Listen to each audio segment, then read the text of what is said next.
ಅಲ್ಲಲ್ಲ, ಕಾಂಗ್ರೆಸ್ ಪಾರ್ಟಿಯವರಿಗೆ ವಿದೇಶದಲ್ಲಿ ಹೋಗಿ ರಾಹುಲ್ ಗಾಂಧಿ ದೇಶದ ಒಟ್ಟು ಇನ್ಸ್ಟಿಟ್ಯೂಷನ್ಗಳ ಬಗ್ಗೆ, ಸಂವಿಧಾನಿಕ ಸಂಸ್ಥೆಗಳ ಬಗ್ಗೆ, ದೇಶದ ವಿರುದ್ಧವಾಗಿ ದೇಶದ್ರೋಹಿಗಳ ಜೊತೆಗೆ, ಭಾರತದ ವಿರೋಧಿಗಳ ಜೊತೆಗೆ ಅಲ್ಲಿ ಭೇಟಿಯಾಗಿ ಮಾತುಕತೆ ನಡೆಸೋದು ಮತ್ತು ದೇಶದಲ್ಲಿ ಪ್ರಜಾಪ್ರಭುತ್ವ ಇಲ್ಲ ಅನ್ನೋ ರೀತಿ ಮಾತನಾಡುವಂಥದ್ದೇನಿದೆ, ಯಾರು ಎಮರ್ಜೆನ್ಸಿ ಹಾಕಿ ಇವತ್ತಿಗೂ ಸಹಿತ ಒಂದು ಸರ್ತೆ ನಾಮಕೆ ವಾಸ್ತೆ ಖರ್ಗೆ ಅವ್ರನ್ನ ಅಧ್ಯಕ್ಷ ಮಾಡಿದ್ಬಿಟ್ರೆ ತಮ್ಮ ವಂಶ ಪಾರಂಪರ್ಯವಾಗಿ ತಾವೇ ಪ್ರಧಾನಮಂತ್ರಿಗಳಿಗೆ ಈಗ ಹೇಳವ್ರು, ನಾವು ಸರ್ಕಾರ ಬಂದರೆ ರಾಹುಲ್ ಗಾಂಧಿ ಪ್ರಧಾನಮಂತ್ರಿ ಆಗೋದಿಲ್ಲ, ಖರ್ಗೆ ಆಗ್ತಾರೆ ಅಂತ ಹೇಳಿ ಅವರು. ಯಾವುದೇ ಪ್ರಜಾಪ್ರಭುತ್ವ ಇಲ್ಲದ ಪಾರ್ಟಿ ಪ್ರಜಾಪ್ರಭುತ್ವದ ಬಗ್ಗೆ ಸುಳ್ಳು ಆರೋಪಗಳನ್ನು ಮಾಡಿ ತಾವು ಗೆದ್ದಾಗ ಇಲೆಕ್ಷನ್ ಕಮಿಷನ್ನು ತಾವು ಗೆದ್ದರೂ ಇಲೆಕ್ಷನ್ ಕಮಿಷನ್ ಬಗ್ಗೆ ಮಾತಾಡ್ತಾರೆ. ಹಿಮಾಚಲ ಪ್ರದೇಶದಲ್ಲಿ, ಕರ್ನಾಟಕದಲ್ಲಿ, ತೆಲಂಗಾಣದಲ್ಲಿ ಅನೇಕ ಕಡೆ 3-4 ಕಡೆ ಅವರು ಮತ್ತು ವಿರೋಧ ಪಕ್ಷದವರು ಗೆದ್ದಿದ್ದಾರೆ, ಆದರೂ ಮಾತಾಡ್ತಾರೆ. ಇದು ಒಂದು. ಅದೇ ರೀತಿಯಾಗಿ ಇವತ್ತು ಚೀಫ್ ಜಸ್ಟಿಸ್ ಅವ್ರ ಮನೆಗೆ ಅವ್ರು ಕರೆದ ಒಂದು ಧಾರ್ಮಿಕ ಕಾರ್ಯಕ್ರಮ, ಅದು ವೈಯಕ್ತಿಕ ಸೋಷಿಯಲ್ ಕಾರ್ಯಕ್ರಮ, ಅದರಲ್ಲಿ ಹೋಗಬಾರ್ದಂತೇನಿದೆ.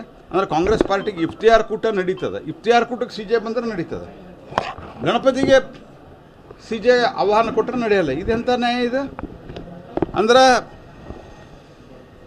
ನಿಮಗೆ ನಿಮ್ಮ ವೋಟ್ ಬ್ಯಾಂಕಿಗೆ ಅನುಕೂಲ ಆಗುವಂಥದ್ದು ಇದ್ರೆ ಇಫ್ತಿಯಾರ್ ಕೂಟ ಆದರೆ ಅಲ್ಲೇ ಮನಮೋಹನ್ ಸಿಂಗ್ ಇದ್ದರೆ ಎರಡೂ ನಡೀತದೆ. ಮೋದಿಯವರು ಹೋಗಿ ಅವರು ಆಹ್ವಾನ ಕೊಟ್ಟಿದ್ದರು, ಅಲ್ಲಿ ಹೋಗಿ ಒಂದು ನಮಸ್ಕಾರ ಮಾಡಿ ಬಂದ್ರೆ, ಪೂಜೆ ಮಾಡಿ ಬಂದ್ರೆ, ಇದು ನಿಮಗೆ ಇದು ಎಲ್ಲದಕ್ಕಿಂತ ಹೆಚ್ಚಾಗಿ CJ ಮೋದಿಯವರ ವಿಷಯದಕ್ಕಿಂತ ಹೆಚ್ಚಾಗಿ ಗಣಪತಿ ಪೂಜೆಯನ್ನು ಮಾಡಿದ್ದಕ್ಕೆ ಕಾಂಗ್ರೆಸ್ ಪಾರ್ಟಿ ವಿರೋಧ ಮಾಡ್ತಾರೆ. ಸರ್, ಈಗ ನೆಲಮಂಗಲ ವಿಷಯದಾಗ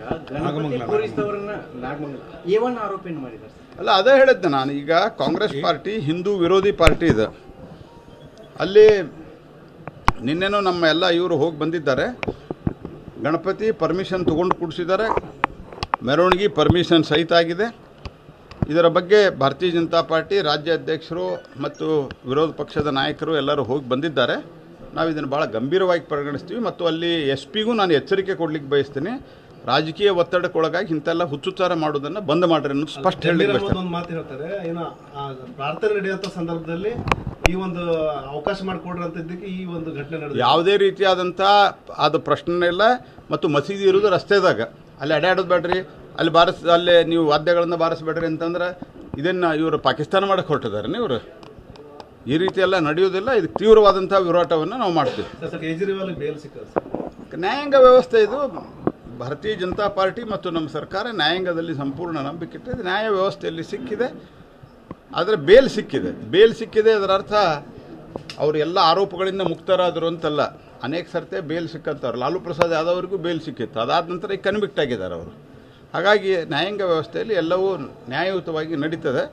ಮತ್ತು ಇದೇ ಉದಾಹರಣೆ, ಕೋರ್ಟ್ಗಳು ಅತ್ಯಂತ ನಿಷ್ಪಕ್ಷಪಾತವಾಗಿ ಕೆಲಸ ಮಾಡ್ತವೆ.